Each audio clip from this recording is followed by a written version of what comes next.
इस वीडियो में हम क्लास 8th साइंस की एनसीईआरटी का चैप्टर 11 करने वाले हैं। चैप्टर का नेम है force and pressure. First topic है फोर्स। फोर्स क्या है? व्हेन अ पुश और pull is applied to an object it is called force. यानी जब हम किसी भी ऑब्जेक्ट पर कोई फोर्स अगर हम किसी भी ऑब्जेक्ट पर को पुश करते हैं या फिर पुल करते हैं इसका मतलब क्या हुआ? हम उस पर पुश यानी धक्का लगा रहे हैं या फिर पुल यानी अपनी तरफ खींचने की कोशिश कर रहे हैं, तो इसको हम क्या बोलेंगे? मीन्स हम उस पर फोर्स लगा रहे हैं। और अगर हम किसी भी ऑब्जेक्ट पर फोर्स लगा रहे होते हैं तो हम क्या कर रहे होते हैं? बेसिकली जो उसकी पोजीशन है, मतलब अगर तो बॉडी रेस्ट में है यानी मूव नहीं कर रही है, तो हम क्या करते हैं? फोर्स लगाकर उसकी जो पोजीशन है यानी पोजीशन ऑफ रेस्ट उसको चेंज कर देते हैं। किसमें? मोशन में। यानी आप अगर किसी ऑब्जेक्ट पर फोर्स लगाओगे तो क्या होगा? वो मोशन में आ जाएगी। या फिर इसके अलावा और क्या करते हैं हम? फोर्स लगाकर यानी पुश और पुल की हेल्प से, या फिर कोई ऑब्जेक्ट अगर मूव कर रही है यानी मोशन के अंदर है, यानी ऑब्जेक्ट पहले से मूव कर रहा है, तो आप क्या कर सकते हो? फोर्स लगाकर उसको रोक सकते हो। तो फोर्स क्या है? फोर्स अ पुश और pull is applied on an object is called force. तो बेसिकली जो फोर्स है वो क्या है? वो उस पुश या पुल को बोलते हैं जिससे हम ऑब्जेक्ट की जो स्टेट है उसको चेंज कर रहे हैं। A force can change the state of an object from rest to motion or vice versa. Vice versa means इसका मतलब हुआ कि a force can change the state of object from rest to motion or motion to rest. यानी अगर object rest में है तो उसको हम मोशन में कर देंगे, और अगर मोशन में है तो उसको हम रेस्ट में कर देंगे। The SI unit of force is Newton. यानी जो फोर्स है उसकी यूनिट क्या होती है? उसको मेजर हम किस में करते हैं? उसको हम न्यूटन में मेजर करते हैं। जैसे कि हम लंबाई को लेंथ में, अगर हमें लेंथ मेजर करनी है तो हम उसको मीटर में, या फिर हमें अगर आप वेट है तो उसको हम किलोग्राम्स में, वैसे ही हम यहाँ पर फोर्स को जो मेजर करते हैं वो न्यूटन के अंदर मेजर करते हैं। यानी यूनिट क्या है? न्यूटन है। A force can change the state of motion of an object। यानी एक फोर्स क्या कर सकता है? किसी भी ऑब्जेक्ट की स्टेट ऑफ मोशन को चेंज कर सकता है। यानी अगर ऑब्जेक्ट मोशन में है तो उसको चेंज करके वो रेस्ट में ला सकता है, स्टेट ऑफ मोशन चेंज कर सकता है। यानी जिस डायरेक्शन में वो चेंज कर रहा है, या तो उसकी डायरेक्शन को चेंज कर देगा या फिर उसको स्टॉप कर देगा। अ force can change the shape of an object. यानी कि फोर्स लगाकर हम किसी भी ऑब्जेक्ट का शेप भी चेंज कर सकते हैं। So a force can also change the shape of an object. ये उसके करेक्टरिस्टिक्स हो गए फोर्स के। आगे देख लेते हैं characteristics of force. When two forces act in the same direction, the net resultant force on an object is the sum of these two forces। मतलब अगर किसी भी ऑब्जेक्ट पर दो फोर्स लग रहे हैं और एक ही डायरेक्शन में दो फोर्स लग रहे हैं, तो क्या होगा? जो उसका रिजल्टेंट होगा वो उन दोनों के सम के इक्वल होगा। मीन्स ऐसे समझ लीजिए कि आप किसी भी चीज़ को पुश कर रहे हो और आपके साथ मिलकर आपका दोस्त है या आपका कोई साथ में, आप दो लोग एक एक टेबल है सपोज, उसको एक ही डायरेक्शन के अंदर पुश कर रहे हैं। जैसे कि ये दो बॉयज़ हैं, ये क्या कर रहे हैं? इस वुडन बॉक्स को एक ही डायरेक्शन में पुश कर रहे हैं। तो क्या होगा अगर इनका रिजल्टेंट क्या होगा? यानी कि अगर हम ऐसा मान लें कि इनमें से एक जो है वो 10 न्यूटन से पुश कर रहा है और दूसरा बंदा जो है वो 5 न्यूटन से पुश कर रहा है, तो इनका जो रिजल्टेंट होगा जो ऑब्जेक्ट के ऊपर, यानी जो वुडन बॉक्स है इसके ऊपर जो रिजल्टेंट लग रहा होगा फोर्स, वो 15 न्यूटन का लग रहा होगा। मतलब एक 10 का लगा रहा है और एक 5 न्यूटन का लगा रहा है, तो ऑब्जेक्ट पर कितना लग रहा है? ऑब्जेक्ट पर जो रिजल्टेंट फोर्स लग रहा होगा वो 15 न्यूटन का लग रहा होगा। ऐसे ही आगे देख लेते हैं। When two forces act in the opposite direction, the net resultant force is the difference of these two forces। यानी कि अगर किसी भी ऑब्जेक्ट पर, जैसे कि एक वुडन बॉक्स है, इस पर क्या हो रहा है कि दो लोग फोर्स लगा रहे हैं, और अगर हम सेम वैसा ही माने कि एक पर 10 न्यूटन और दूसरे पर 5 न्यूटन का फोर्स लगा रहा है, एक बंदा 10 न्यूटन का लगा रहा है, दूसरा बंदा 5 न्यूटन का फोर्स लगा रहा है, तो ऑब्जेक्ट पर जो ये वुडन बॉक्स है इस पर कितना जो फोर्स है वो लग रहा होगा, तो इस पर 5 न्यूटन लग रहा होगा। क्यों? क्योंकि ये दोनों अपोजिट डायरेक्शन में लगा रहे हैं, तो एक फोर्स जो है वो माइनस में हो जाएगा, तो इस पे जो ऑब्जेक्ट को फोर्स मिलेगा वो 5 न्यूटन का फोर्स इसको ऑब्जेक्ट पर लगेगा। टाइप्स ऑफ फोर्सेस देख लेते हैं कि कितने टाइप्स के फोर्स होते हैं। First, on the basis of the nature of the interaction between two or more object, यानी किसी भी ऑब्जेक्ट का आपस में इंटरेक्ट करना, एक दूसरे से टच करना के हिसाब से जो फोर्सेस हैं उनको क्लासिफाई किया जाता है। तो ये इस तरह से दो टाइप के फोर्स होते हैं, एक है कांटेक्ट फोर्स और एक है non contact force. So basically contact force क्या होगा, यानी ऐसे फोर्स होंगे जिसमें क्या होगा, दो बॉडीज एक दूसरे के कांटेक्ट में आकर फोर्स लगाती हैं।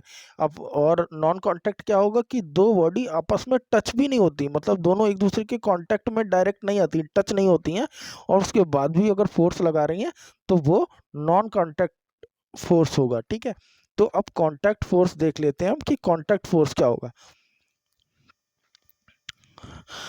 A force that can be applied only when it is in contact with an object is called a contact force। यानी कांटेक्ट फोर्स कैसा फोर्स होगा, ऐसा फोर्स होगा जिसमें क्या होगा, जो ऑब्जेक्ट होगा वो डायरेक्ट कांटेक्ट में होगा, जो जिससे कि हम फोर्स लगा रहे होंगे। Force that can be applied, जब फोर्स अप्लाई हो रहा होगा वो डायरेक्ट उस ऑब्जेक्ट पर कांटेक्ट में आने के बाद अप्लाई हो रहा होगा। For example hammering the nail, यानी कि अगर हम वॉल पर नेल लगाते हैं, यानी कील अगर ठोकते हो, तो हमें क्या करना होता है, जो हमारा हैमर है उसको हमें नेल पर कांटेक्ट में कराना पड़ता है ना, तभी तो जब तक वो उस पर कांटेक्ट करके पुश नहीं करेगा तब तक नेल जो है वो वॉल के अंदर नहीं जाएगी। ठीक है, अब एग्जांपल्स देख लेते हैं। मस्कुलर फोर्स क्या हो गए, वो सारे फोर्स जो हम लोग लगाते हैं, मतलब ह्यूमंस या फिर एनिमल, या बुल कार्ट होती है गाड़ी, भैंसा गाड़ी जो जिससे खींचते हैं, वो एनिमल खींचते हैं, वो भी क्या होता है, डायरेक्ट कांटेक्ट में रहती है उससे, तभी वो उसको खींच पाता है। या फिर हम लोग अगर पुश कर रहे हैं, या हम कोई भी बकेट उठा रहे हैं, या हम किसी भी सामान को कैरी कर रहे हैं, तो मतलब हम किसी भी चीज़ में अगर फोर्स लगाते हैं तो उसमें हमारा डायरेक्ट कांटेक्ट होता है। तो मस्कुलर फोर्स कैसा है, एक टाइप ऑफ फोर्स है कांटेक्ट, यानी कांटेक्ट टाइप ऑफ फोर्स है, इसमें भी कांटेक्ट होता है। दूसरा है फ्रिक्शनल फोर्स। फ्रिक्शनल फोर्स क्या होता है, जब हम किसी भी ऑब्जेक्ट को स्लाइड करते हैं, तो स्लाइड करने पे क्या होता है, जिस डायरेक्शन में आप स्लाइड करते हो उसकी अपोजिट डायरेक्शन में एक फोर्स वर्क करता है between the surface of that object and the surface of the earth. यानी जिस भी सरफेस पे आप उसको स्लाइड कर रहे हो, तो उस सरफेस पे और उस ऑब्जेक्ट के बीच की जो सरफेस है उन पर एक फोर्स वर्क करता है, दैट इज फ्रिक्शनल फोर्स। तो वो भी कैसा है, कांटेक्ट टाइप का फोर्स है।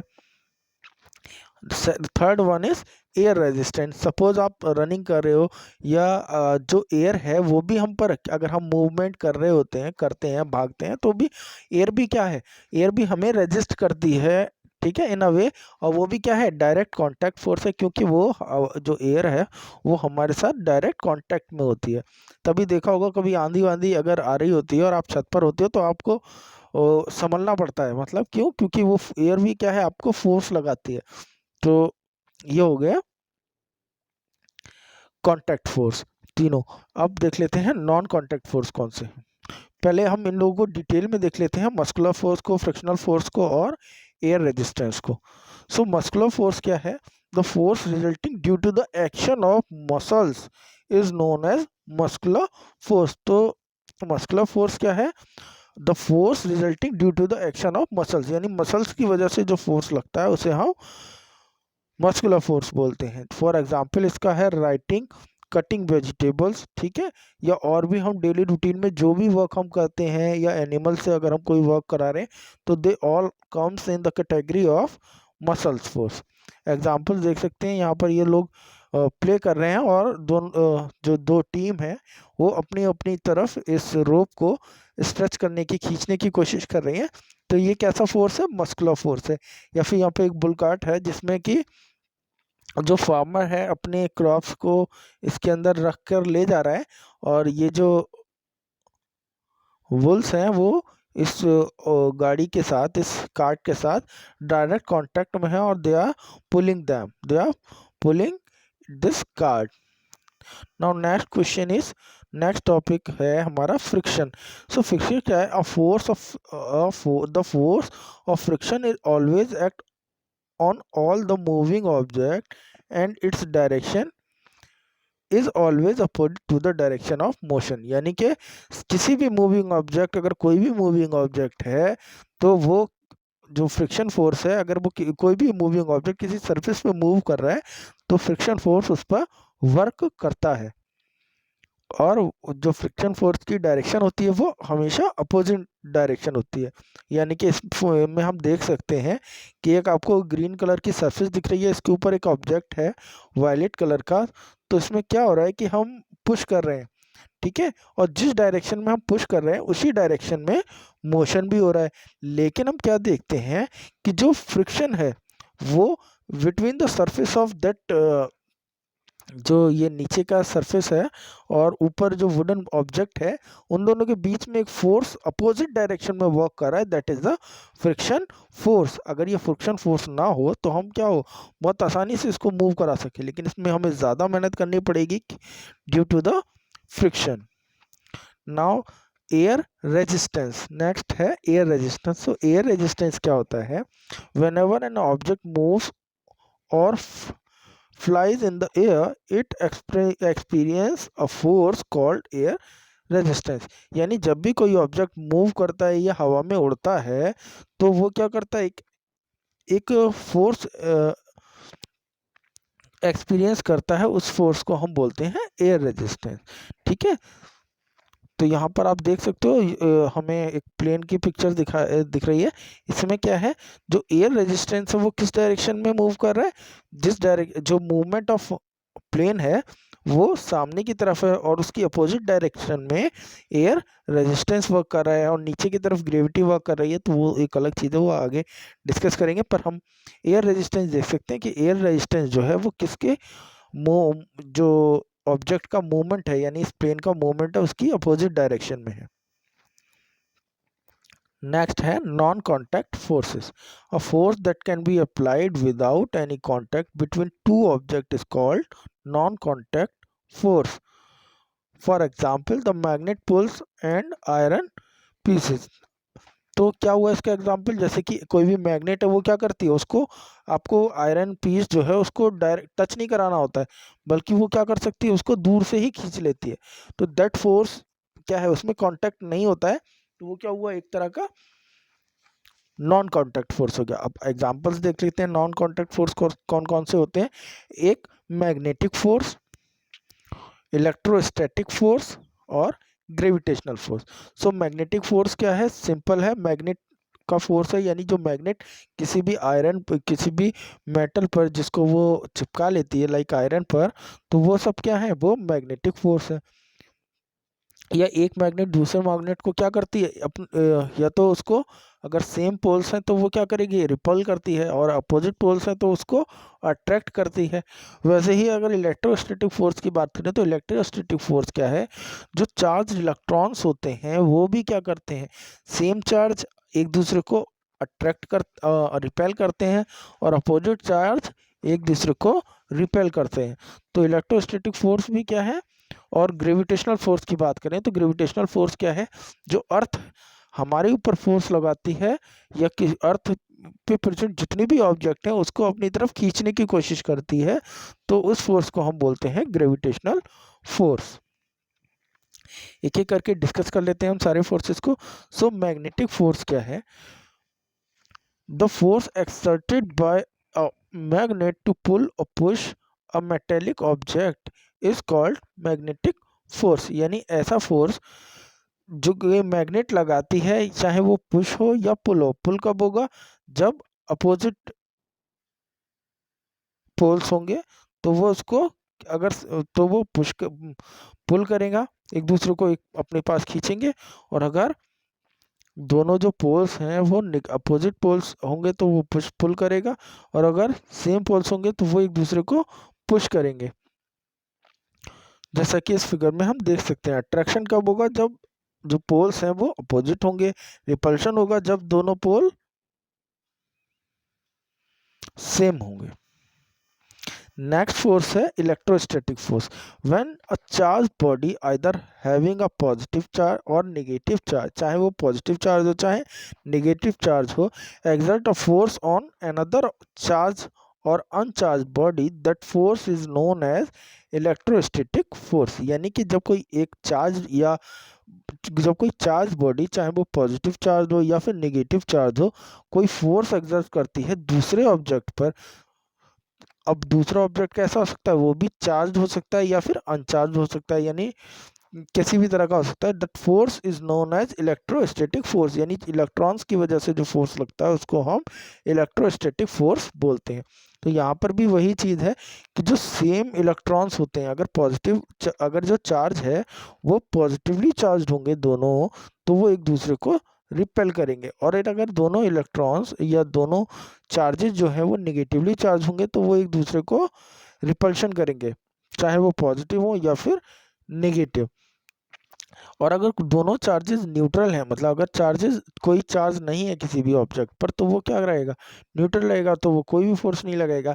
लेकिन अगर कोई दो ऑब्जेक्ट हमारे पास हैं और दोनों के चार्जेस अपोजिट हैं, एक का पॉजिटिव चार्ज है और एक नेगेटिवली चार्ज है, then they will attract each other. तो वो दोनों क्या करेंगे, एक दूसरे को अपनी तरफ अट्रैक्ट करने की कोशिश करेंगे। इसी को हम बोलते हैं electrostatic force. Next one is gravitational force. The force exerted by the earth to pull the object towards itself is called the force of gravity.